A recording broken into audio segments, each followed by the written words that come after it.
Hello students, जैसे कि हमने भारत 1960 के बाद की घटनाएं यह चैप्टर की शुरुआत की थी, जिसमें हमने देखा था कि 1960 में अर्थात स्वतंत्रता के बाद 1960 की दशक में किस तरह से पंडित जवाहरलाल नेहरू जी ने भारत के प्रथम प्रधानमंत्री बनकर भारत की बागडोर संभाली, भारत की राजनीतिक जिम्मेदारी को संभाला।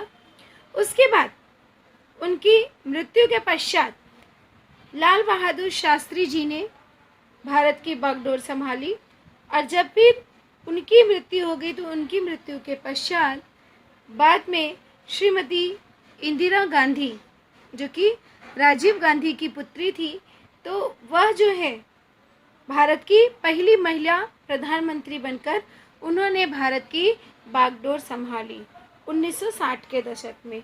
और उसके बाद फिर 1970 के दशक में भी इंदिरा गांधी ने अपना महत्वपूर्ण योगदान दिया। आगे चलकर यहाँ पर इंदिरा गांधी के बाद, अब यहाँ तक हमने देखा था 1970 के दशक में किस तरह से इंदिरा गांधी को बहुत सारी समस्याओं का सामना करना पड़ा, जिसमें उन्हें उनकी आपातकाल की घोषणा करनी पड़ी उन्हें, और इस तरह से वह जो है मंत्री पद से हट भी गई, और फिर जो है उन्होंने पुनः फिर से भारत की प्रधानमंत्री बनी। तो इस तरह से जो है उन्होंने भारत की बागडोर संभाली। उनकी मृत्यु के पश्चात, श्रीमती इंदिरा गांधी की मृत्यु के पश्चात अब हम देखेंगे कि किस तरह से वर्ष 1980 का दशक रहा इंदिरा गांधी के लिए। तो इस दशक में भारतीय राजनीतिक व्यवस्था को अनेक नई चुनौतियों का सामना करना पड़ा। जो 1980 का दशक अर्थात 10 वर्षों का मेल, जहाँ पे 10 वर्षों को मिलाकर एक दशक बनता है, तो यहाँ पे इस दशक में भारतीय राजनीति व्यवस्था को अनेक नई चुनौतियों का सामना करना पड़ा। पंजाब में सिखों ने स्वतंत्र खालिस्तान राज्य की मांग को लेकर आंदोलन प्रारंभ किया। पंजाब में जो सिख लोग थे, यहाँ पे एक क्वेश्चन हमारा बन सकता है कि स्वतंत्र खालिस्तान राज्य की मांग को लेकर आंदोलन किसने किया? तो किसने किया? पंजाब के सिखों ने। जो पंजाब के सिख हैं उन लोगों ने स्वतंत्र खालिस्तान की राज्य की मांग लेकर उन्होंने आंदोलन प्रारंभ किया। और इस आंदोलन के अत्यंत यह आंदोलन जो था बहुत ही उग्र रूप अर्थात बहुत ही कठोर रूप, गुस्से वाला रूप, तो आंदोलन ने अत्यंत उग्र और भयानक स्वरूप धारण किया।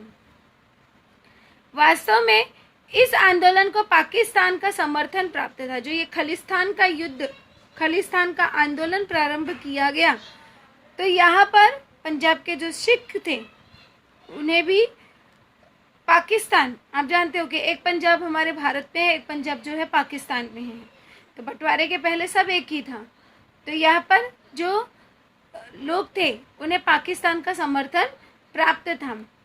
वर्ष 1984 के में अमृतसर के स्वर्ण मंदिर में आश्रय लिए हुए आतंकवादियों को मंदिर से निष्कासित करने के लिए भारतीय सेना को वहां भेजना पड़ा।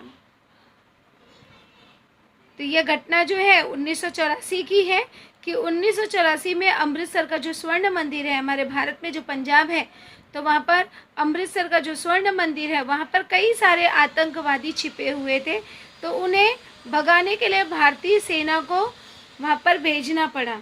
और श्रीमती इंदिरा गांधी के सुरक्षा रक्षक दल ने सिख रक्षकों ने ही उनकी हत्या कर दी। यहाँ पे जो सिखों के अंदर जो विद्रोह की भावना थी, जो आंदोलन की भावना थी, जिसके चलते सतवंत सिंह और बेअंत सिंह दो उनके रक्षक थे, श्रीमती इंदिरा गांधी जी के रक्षक थे, जिसे आप बॉडीगार्ड कहते हो। तो उनके जो रक्षक थे उन्होंने रक्षक ही भक्षक बन गए, अर्थात रक्षक ने ही उन्हें गोली मारकर उनकी हत्या कर दी। इस कालावधि के पूर्वोत्तर भारत में उल्फा संगठन द्वारा बहुत बड़ा आंदोलन चलाया गया। तो इसी समय उल्फा संगठन द्वारा, किस संगठन द्वारा? उल्फा संगठन का नाम है। तो उल्फा, भारत के उल्फा संगठन द्वारा आंदोलन चलाया गया। आगे चलकर वर्ष 1984 में जब यहाँ पर श्रीमती इंदिरा गांधी जी को मार दिया गया, तो भारत की बागडोर उनके सुपुत्र राजीव गांधी के हाथों में सौंप दिया गया। तो वर्ष 1984 में राजीव गांधी ने प्रधानमंत्री पद की बागडोर अपने हाथ में ली। किस वर्ष में राजीव गांधी ने प्रधानमंत्री पद की बागडोर अपने हाथ में ली? तो वर्ष 1984 में। उन्होंने भारत की अर्थव्यवस्था, विज्ञान एवं प्रौद्योगिकी क्षेत्र में अनेक सुधार लाने का प्रयास किया।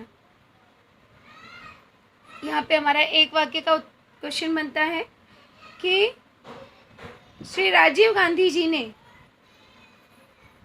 भारत की अर्थव्यवस्था को सुधारने के लिए किन क्षेत्रों में प्रयास किया या किन क्षेत्रों में सुधार लाने का प्रयास किया? तो यहाँ पे भारत की अर्थव्यवस्था को सुधारने की विज्ञान एवं प्रौद्योगिकी, टेक्नोलॉजी, साइंस एंड टेक्नोलॉजी, विज्ञान और प्रौद्योगिकी क्षेत्रों में अनेक सुधार लाने का प्रयास किया। राजीव गांधी ने श्रीलंका के तमिल अल्पसंख्यकों की समस्या को हल करने में पहल की। श्रीलंका में जो तमिल जाति के लोग हैं, तमिल भाषा के लोग हैं, उनकी समस्या को दूर करने का प्रयास किया। तमिल समुदाय को देश के भीतर स्वायत्तता देकर श्रीलंका की अखंडता को बनाए रखने के श्रीलंका के प्रस्ताव को उन्होंने समर्थन दिया था, परंतु इसी संदर्भ से उनकी दुश्मनी शुरू हो गई। परंतु इस संदर्भ में उनके द्वारा किए गए प्रयासों को सफलता नहीं मिली। उन्होंने प्रयास तो किया कि जो तमिल अल्पसंख्यक हैं उन्हें भी अधिकार प्राप्त हो, किंतु वह सफल नहीं रहे।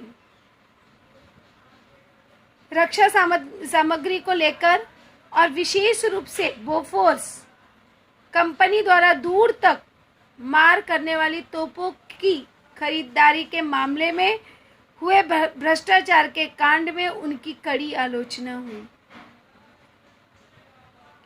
यहाँ पे हम क्वेश्चन हमारा बनता है कि राजीव गांधी जी की कड़ी आलोचना मतलब निंदा क्यों हुई? तो क्यों हुई? रक्षा सामग्री को लेकर और विशेष रूप से बोफोर्स कंपनी द्वारा दूर तक मार करने वाली तोपों की खरीदारी के मामले में हुए भ्रष्टाचार के कांड में उनकी कड़ी आलोचना हुई। इस अवधि में हुए चुनाव में राजनीतिक भ्रष्टाचार एक महत्वपूर्ण मुद्दा बन गया, अर्थात उन्हें एक भ्रष्ट नेता के रूप में उनकी कड़ी आलोचना की, लोगों ने निंदा की। और इस आम चुनाव में कांग्रेस पार्टी की पराजय हुई।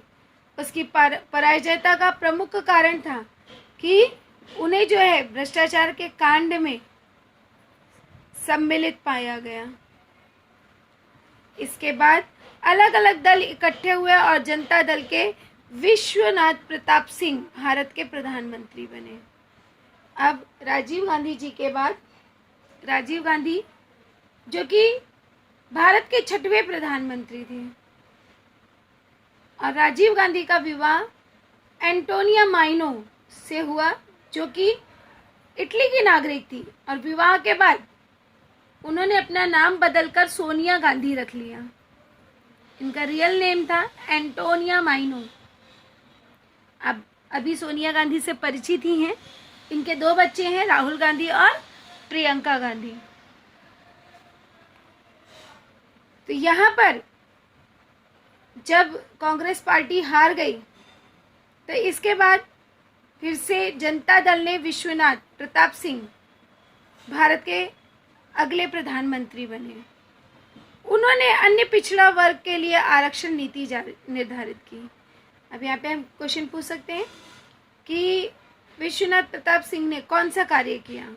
तो उन्होंने अन्य पिछड़ा वर्ग, जो पिछड़े वर्ग के लोग थे, उनके लिए आरक्षण देने की नीति निर्धारित की। यह उनका सबसे महत्वपूर्ण योगदान माना जाता है और दल के अंतर्गत चलने वाले विवादों, कलहों के कारण वे अधिक समय तक प्रधानमंत्री पद पर नहीं रह सके। यह भी जो है अल्पकाल के लिए ही प्रधानमंत्री बने रहे।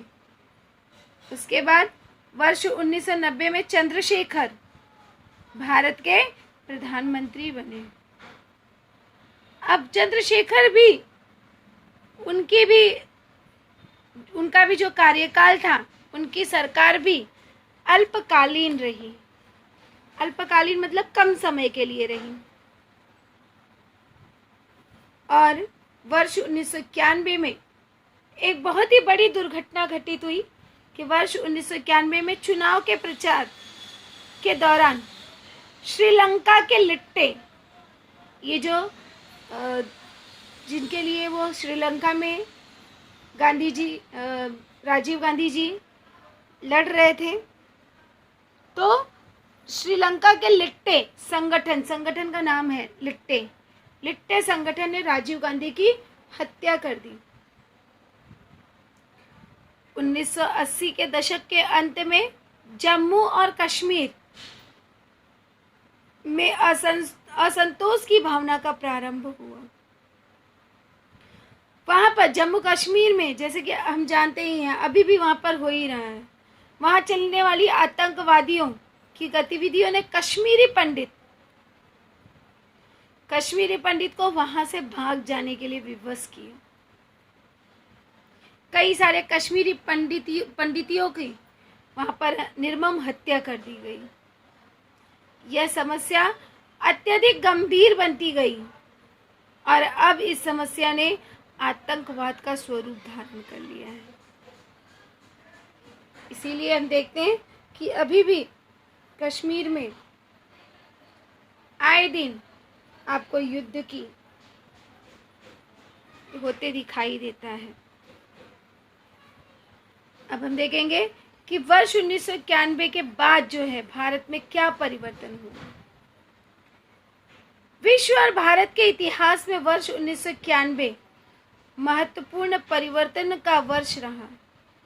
लगभग इसी वर्ष सोवियत यूनियन अर्थात रूस का विघटन हुआ और विश्व में चल रहा शीत युद्ध समाप्त हो गया। भारत में पीवी नरसिंह राव को सरकार ने भारत की अर्थव्यवस्था के कई परिवर्तन लाए। इसी समय अयोध्या के राम जन्मभूमि और तथा बाबरी मस्जिद का मुद्दा सामने आ गया, जो कि आप देख रहे हो अब जाकर हमारे प्रधानमंत्री मोदी जी ने जिस समस्या को सुलझाया, तो वह समस्या जो है वर्ष 1991 से ही चली आ रही थी। वर्ष 1996 से 1999 की कालावधि में भारत की लोकसभा में किसी भी राजनीतिक दल को स्पष्ट बहुमत प्राप्त नहीं था। तो वर्ष 1996 से लेकर 99 तक किसी को भी स्पष्ट रूप से पूर्ण बहुमत से कोई भी जो है अपना नेता बनकर नहीं आया था। अतः इस कालावधि में अनेक प्रधानमंत्री सत्ता में आए हुए दिखाई देते हैं। बहुत सारे प्रधानमंत्री बने, उनका कार्यकाल अल्पकालीन रहा। उनमें अटल बिहारी वाजपेयी, उसके बाद एच.डी. देवे गौड़ा और इंद्र कुमार गुजराल थे। अंततः वर्ष 1999 1999 में भारतीय जनता पार्टी के नेतृत्व में राष्ट्रीय जनतांत्रिक गठबंधन सत्तासीन हुआ, अर्थात भारतीय जनता पार्टी जो है वह सत्ता में आई और अटल बिहारी वाजपेयी भारत के प्रधानमंत्री बने। तो अटल बिहारी वाजपेयी जी कब भारत के प्रधानमंत्री बने? वर्ष 1999 में। अब हम देखेंगे कि अटल बिहारी वाजपेयी जी ने का कार्यकाल किस तरह से रहा। तो अटल बिहारी वाजपेयी ने पाकिस्तान के साथ बातचीत करने का प्रयास किया, परंतु उन्हें सफलता नहीं मिली और वर्ष 1998 में भारत ने और भी परमाणु परीक्षण कर स्वयं को परमाणु अस्त्रधारी राष्ट्र के रूप में घोषित किया। भारत ने अपने राष्ट्र को किस रूप में घोषित किया? तो भारत ने अपने राष्ट्र को अस्त्रधारी, किस रूप में? अस्त्रधारी स्वरूप में घोषित किया और वर्ष 1999 में कश्मीर के मुद्दे पर फिर एक बार, जो कश्मीर का मुद्दा चल रहा था, तो कश्मीर के मुद्दे में फिर एक बार भारत और पाकिस्तान के बीच में कारगिल का युद्ध हुआ। कारगिल स्थान पर युद्ध हुआ, तो इसलिए से कारगिल में युद्ध हुआ। इस युद्ध में भी भारत ने पाकिस्तान को पराजित कर दिया। तो यह कारगिल का युद्ध कब हुआ? वर्ष 1999 में। अब हम देखेंगे आगे कि हमारे भारत की अर्थव्यवस्था किस तरह की रही।